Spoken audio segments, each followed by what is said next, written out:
25 जून संविधान हत्या दिवस घोषित। पीएम मोदी ने इसे काला दौर बताया। केंद्र सरकार ने नोटिफिकेशन भी की जारी।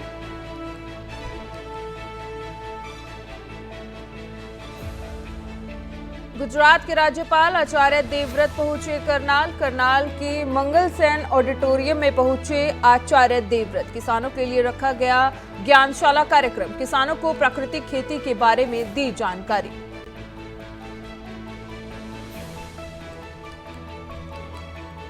पंचकुला में राज्य स्तरीय पंचायत सम्मेलन का आयोजन। सम्मेलन में सीएम नायब सिंह सैनी ने की शिरकत। प्रदेश भर से कार्यक्रम में पंच सरपंच भी शामिल।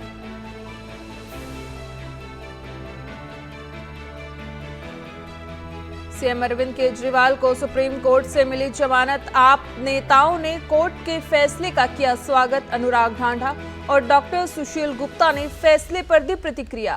भाजपा पर साधा निशाना।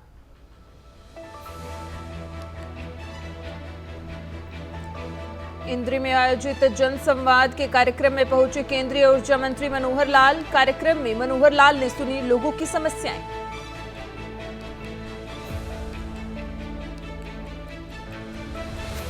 हांसी में सैनी हीरो एजेंसी मालिक जेजेपी नेता रविंद्र सैनी की हत्या का मामला। बाजार बंद, धरने पर बैठे व्यापारी। पेट्रोल पंप संचालकों ने पेट्रोल पंप भी रखे बंद। परिवार ने नहीं लिया शव।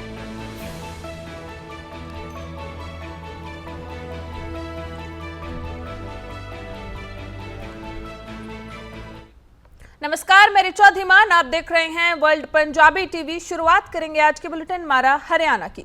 25 जून संविधान हत्या दिवस घोषित किया गया है। पीएम मोदी ने इसे काला दौर बताया।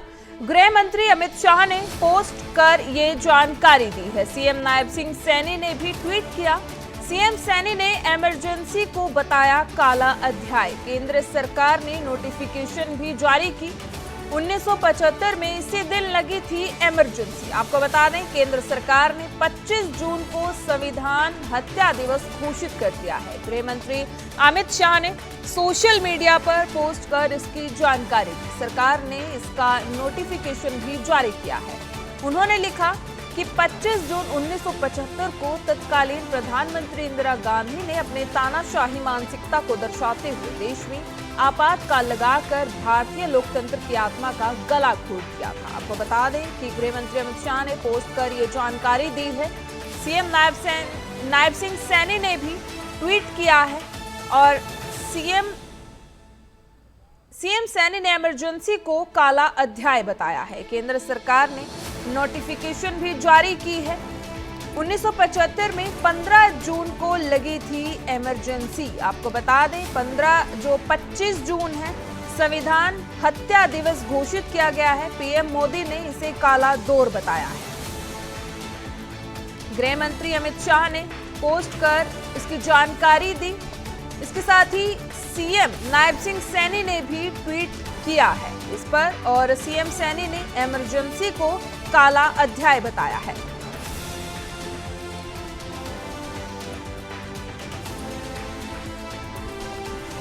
आपको बता दें 1975 में 25 जून को लगी थी इमरजेंसी और 25 जून को संविधान हत्या दिवस घोषित कर दिया गया है। पीएम मोदी ने इसे काला दौर बताया है और इसके साथ ही गृह मंत्री अमित शाह ने भी पोस्ट कर ये जानकारी दी है और उनके साथ हरियाणा के मुख्यमंत्री नायब सिंह सैनी ने भी ट्वीट किया है। सीएम सैनी ने इमरजेंसी को काला अध्याय बताया है।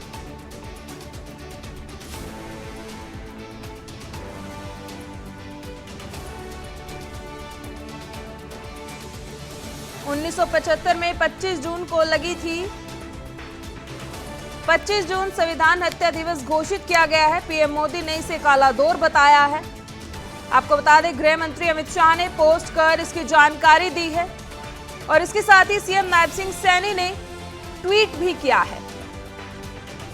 सीएम सैनी ने इमरजेंसी को काला अध्याय बताया है। केंद्र सरकार ने नोटिफिकेशन भी जारी की है। 1975 में 25 जून को इमरजेंसी लगी थी। इस पर आपको बता दें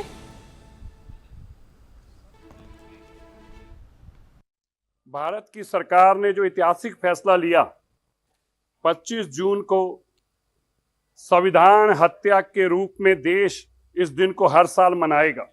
मैं इसके लिए देश के प्रधानमंत्री नरेंद्र मोदी जी को और देश के गृह मंत्री श्री अमित शाह जी को बधाई देता हूं और धन्यवाद करता हूं।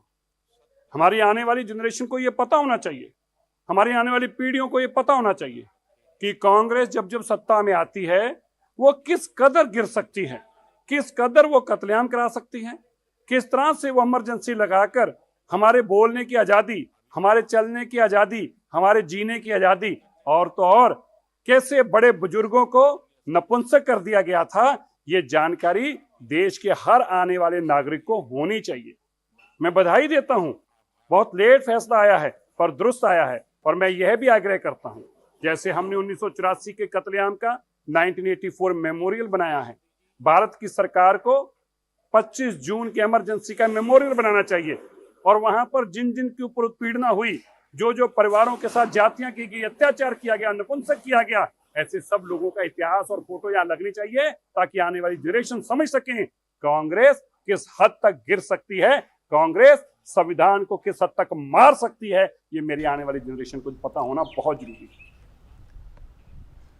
आगे बढ़ते हैं। सीएम अरविंद केजरीवाल को सुप्रीम कोर्ट से जमानत मिली। आप नेताओं ने कोर्ट के इस फैसले का स्वागत किया।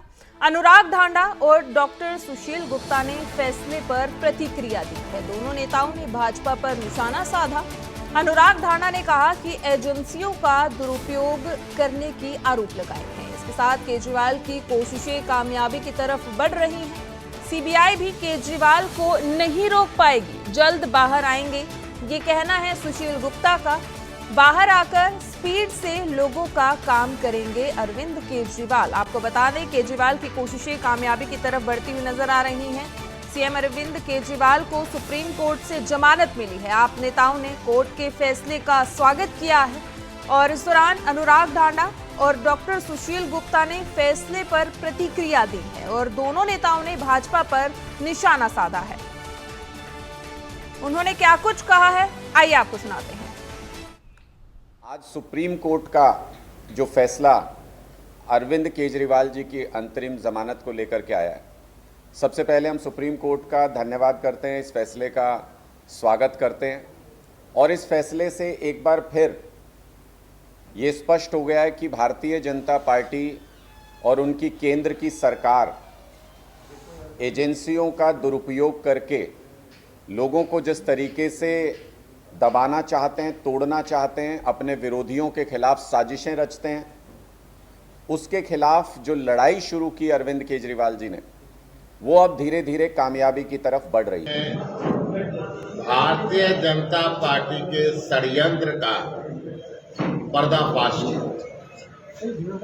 राउज एवेन्यू कोर्ट हो या सुप्रीम कोर्ट, दोनों कोर्टों के फैसले जमानत के साबित कर देते हैं कि अरविंद केजरीवाल जी की जो गिरफ्तारी की है वो अवैध थी, राजनीतिक दुर्भावना से ग्रस्त थी, आम आदमी पार्टी के खिलाफ एक षड्यंत्र था, अरविंद केजरीवाल जी के खिलाफ एक षड्यंत्र था।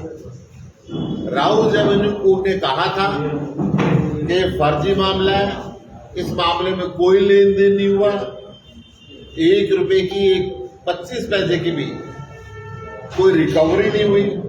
दूर दूर तक इस केस का अरविंद केजरीवाल से कोई संबंध नहीं।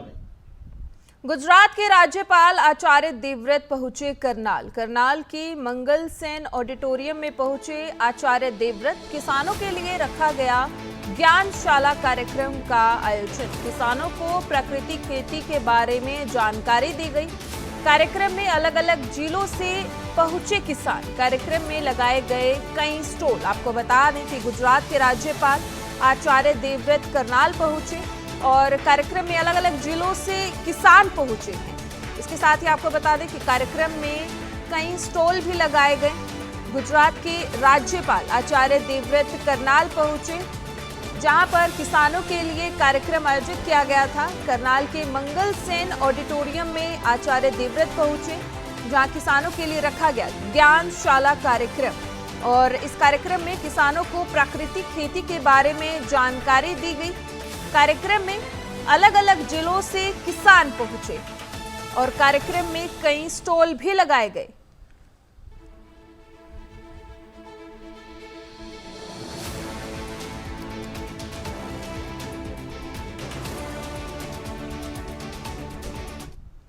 पंचकुला में राज्य स्तरीय पंचायत सम्मेलन का आयोजन। सम्मेलन में सीएम नायब सिंह सैनी ने शिरकत की। प्रदेश भर से कार्यक्रम में पंच सरपंच भी शामिल हुए। राज्य वित्त आयोग से 429 करोड़ रुपए जारी किए। ये कहा है सीएम ने, हमारी सोच है कि गांव का विकास सरपंच तेजी से करे। आपको बता दें, कुछ दिनों पहले ही नायब सिंह सैनी ने सरपंचों की जो विकास कार्य की जो घोषणा की थी, वो जो लिमिट थी उसको बढ़ाया गया था। और आज जो है सरपंचों के लिए सम्मेलन का आयोजन किया गया, जहां पर सभी सरपंच और पंच मौजूद रहे। और ऐसे में उन्होंने ये कहा कि सरपंचों के मानदेय में 1.5 गुना बढ़ोतरी उन्होंने की है। सीएम सैनी ने इस दौरान विपक्ष पर भी निशाना साधा। सम्मेलन में नायब सिंह सैनी मौजूद रहे और प्रदेश भर से कार्यक्रम में पंच और सरपंच भी शामिल हुए। राज्य वित्त आयोग से 429 करोड़ जारी किए हैं, ये कहना है हरियाणा के मुख्यमंत्री नायब सिंह सैनी का। उन्होंने क्या कुछ कहा है, आइए आपको सुनाते हैं। देखिए, मैंने हरियाणा प्रदेश के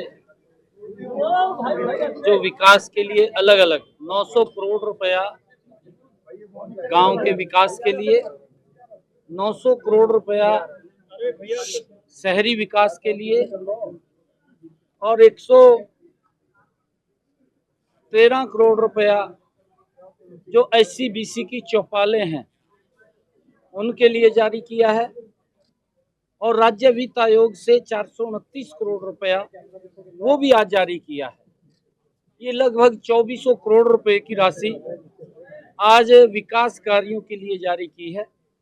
हमारी सोच है कि गांव का विकास हमारा सरपंच गति से करे और जो भी वहाँ की समस्याएं हैं या लोग जो मांग करते हैं उनको प्राथमिकता के आधार के ऊपर पूरा करे। विपक्ष को काम दिखाई नहीं दे रहे 10 वर्ष के। भूपेंद्र सिंह हुड्डा मेरे ख्याल से अपनी सरकार का श्वेत पत्र उठाए घूम रहे हैं। भूपेंद्र सिंह हुड्डा को कांग्रेस के मुखिया रहे हैं, उसको शायद ये मालूम नहीं है कि हमने जो मैनिफेस्टो में लोगों से वायदे किए थे बताने चाहिए थे उसको। अच्छा किया उसने, कल वो ध्यान रखते हैं, परंतु अपना भी ध्यान रखे, अपने बारे में भी बताए कि हमारी सरकार थी, मैं मुख्यमंत्री था, मैंने जो वायदे किए थे मैनिफेस्टो के अंदर वो पूरे इतने किए हैं, बताना चाहिए था। करनाल के इंद्री पहुंचे केंद्रीय ऊर्जा मंत्री मनोहर लाल। जन संवाद कार्यक्रम में उन्होंने हिस्सा लिया। कार्यक्रम में मनोहर लाल ने लोगों की समस्याएं सुनी। अलग अलग विभाग के इस संवाद कार्यक्रम में अधिकारी भी मौजूद रहे। करनाल लोकसभा की हर विधानसभा में शिकायत सुन रहे हैं मनोहर लाल। आपको बता दें कि अलग अलग विभाग के अधिकारी भी इस दौरान मौजूद रहे। करनाल केंद्रीय पहुंचे केंद्रीय ऊर्जा मंत्री मनोहर लाल और जन संवाद कार्यक्रम में उन्होंने हिस्सा लिया और वहां पर उन्होंने लोगों की समस्याएं सुनी। इसके साथ आपको बता दें कि कार्यक्रम में अलग अलग विभाग के अधिकारी भी मौजूद रहे। करनाल लोकसभा की हर विधानसभा में ऊर्जा मंत्री मनोहर लाल लोगों की शिकायत सुन रहे हैं। तस्वीरें आपके साथ साझा कर रहे हैं।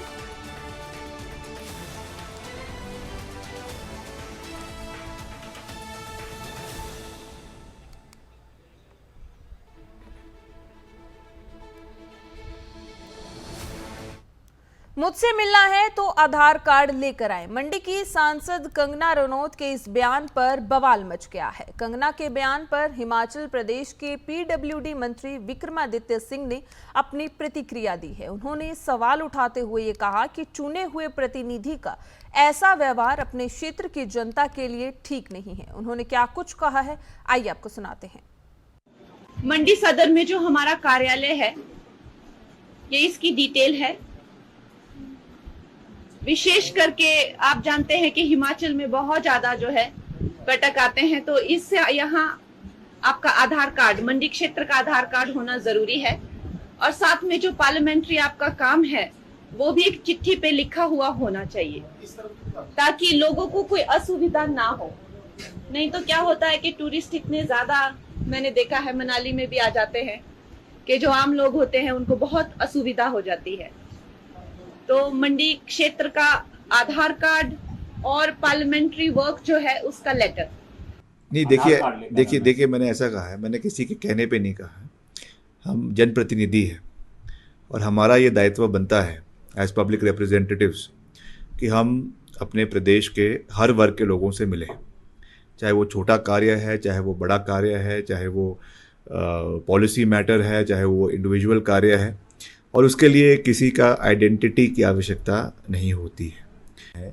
डिज़ास्टर्स होते हैं प्रदेश में और भी लॉ एंड ऑर्डर के इश्यूज़ रहते हैं, कई बारी कोई दुखद घटनाएं, कोई शूटआउट्स हो जाते हैं या कोई और इस तरीके का अपहरण हो जाता है। तो जब टूरिस्ट हिमाचल आया है तो वो हिमाचल की एडमिनिस्ट्रेशन को और हिमाचल के प्रतिनिधियों को ही संपर्क करेगा, अपने राज्यों के लोगों से थोड़ी बात करेगा।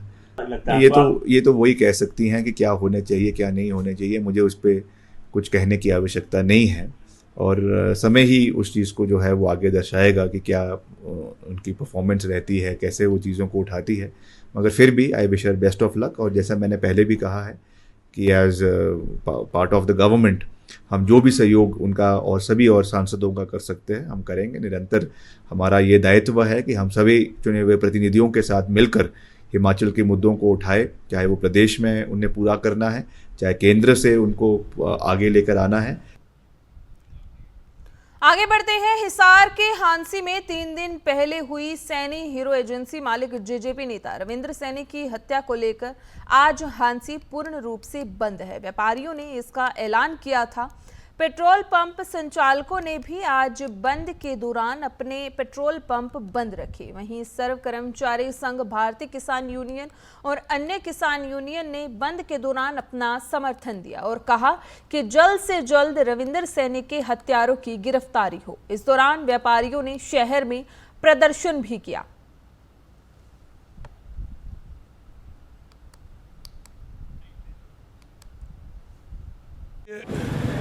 कल हमने आपके बीच हांसी बंद का आह्वान किया था।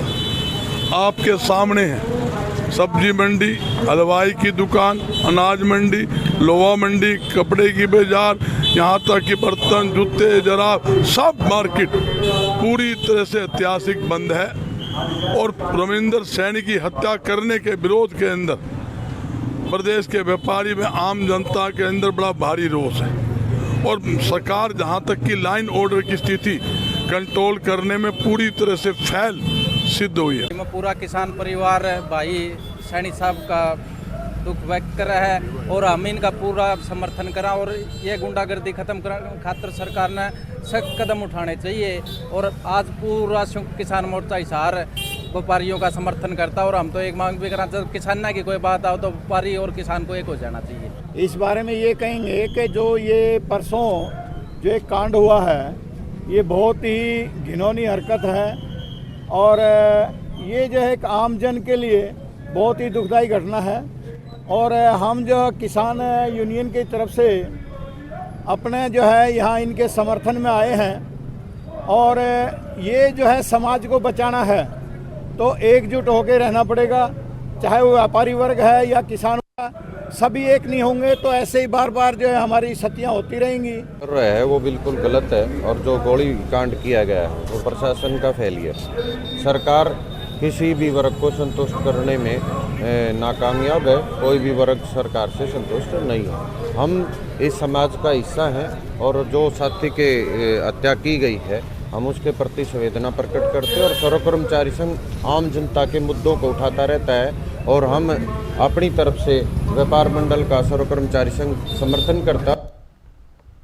सिरसा में मिड डे मील और आंगनवाड़ी वर्कर्स ने अपनी मांगों को लेकर लघु सचिवालय में प्रदर्शन किया। अपनी मांगों को लेकर सरकार के खिलाफ उन्होंने जमकर प्रदर्शन किया और नारेबाजी की। वर्कर्स ने अपना ज्ञापन सिरसा उपायुक्त RK सिंह को सौंपा। वहीं उपायुक्त ने आश्वासन दिया कि जल्दी इनकी जो जायज मांग है उनको पूरा किया जाएगा।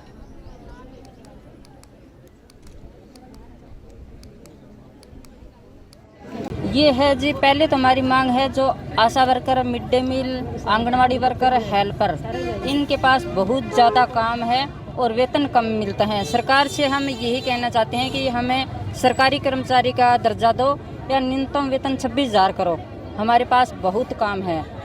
जो मिड डे मील को मानदेय मिलता है वो 10 महीने मिलता है, 12 महीने नहीं मिलता, और वो भी 4-4 महीने 3-3 महीने ये लेट आता है। उसमें विधवा महिला काम कर रही है और जिनके सिर पे आदमी नहीं है तो बच्चों का पालन पोषण कैसे करें, उनको मेहनत नहीं मिल रही। और 12 महीने की मांग है कि वेतन 12 महीने हमारा जो है होना चाहिए। और वर्दी है ना, वर्दी का 300 रुपया देते हैं जी, और 300 में वर्दी सिलती नहीं है आजकल, 250 तो सिलाई है, 100 की चुन्नी आ गई। हमारी मांग है कि कम से कम वर्कर को 2000 तो वर्दी का दिया जाए। और दूसरा नंबर है कि वर्कर स्कूल में काम करती है, उसको चोट लग जाती है तो उसको 50,000 रुपया जो है इलाज के लिए दिया जाए। अगर वर्कर की डेथ हो जाती है तो कम से कम 5 लाख उनके परिवार को पीछे से दिया जाए, क्योंकि उन्होंने 200-300 पे काम कराया, उसमें बेचारी बुढ़ी होगी काम करते, और ऐसे ही धक्के दे के स्कूल से निकाल देते हैं, ना कोई रिटायरमेंट देते हैं। तो रिटायरमेंट की जो उम्र है 65 साल करी जाए, और उनको जो है कम से कम 2 लाख रुपया रिटायरमेंट तो मिले, ताकि वर्कर जो है बाद में घर बैठ के अपना गुजारा कर सके। फरीदाबाद में महिला ने की खुदकुशी की कोशिश, गंभीर अवस्था में महिला को दिल्ली रेफर किया गया। सोलड़ा गांव के पास की ये घटना बताई जा रही है। पीड़ित महिला ने लगाए ससुराल पक्ष के लोगों पर गंभीर आरोप। ससुराल पक्ष के लोग दहेज को लेकर करते थे प्रताड़ित। महिला ने अपने परिजनों को भी इसकी सूचना पहले ही दे दी थी। आपको बता दें कि पीड़ित महिला ने ससुराल पक्ष के लोगों पर गंभीर आरोप लगाए हैं और ससुराल पक्ष के लोग दहेज को लेकर प्रताड़ित करते थे। महिला ने अपने परिजनों की भी सूचना पहले ही दे दी थी।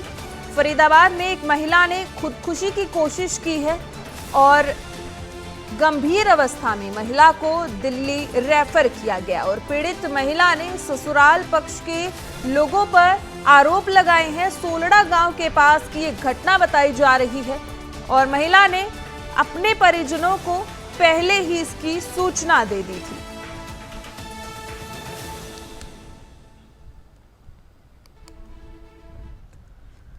नूंह में आगामी 22 जुलाई को होने वाली जलाभिषेक यात्रा को लेकर डीसी धीरेन्द्र खड़कटा एवं एसपी विजय प्रताप ने पीस कमेटी की बैठक बुलाई। दोनों समुदाय के लोगों ने एक सुर में कहा कि वे इस बार पूरे आपसी तालमेल के साथ जलाभिषेक यात्रा का स्वागत करेंगे। इस दौरान पुलिस अधीक्षक ने कहा कि इस बार होने वाली यात्रा में सुरक्षा के पुख्ता इंतजाम होंगे। जगह जगह बैरिकेडिंग की जाएगी, ड्रोन कैमरे से भी पूरी निगरानी रखी जाएगी। इसके अलावा पर्याप्त जवानों की तैनाती यात्रा के दौरान की जाएगी। और इस यात्रा में खास बात यह है कि इस बार जलाभिषेक यात्रा के दौरान डीजे या किसी भी प्रकार के हथियार लाने पर पूरी तरह से पाबंदी रहेगी। देखिए, हमारा पीस कमेटी मेवात जिले की एक पहचान है और इस पीस कमेटी को केवल लॉ एंड ऑर्डर के लिए नहीं बल्कि डेवलपमेंट के लिए, एक्टिविटीज़ के लिए भी हम इस्तेमाल करना चाहते हैं। बहुत सारे कुरीतियां हैं समाज के अंदर जिसको कि हम लड़ना चाहेंगे।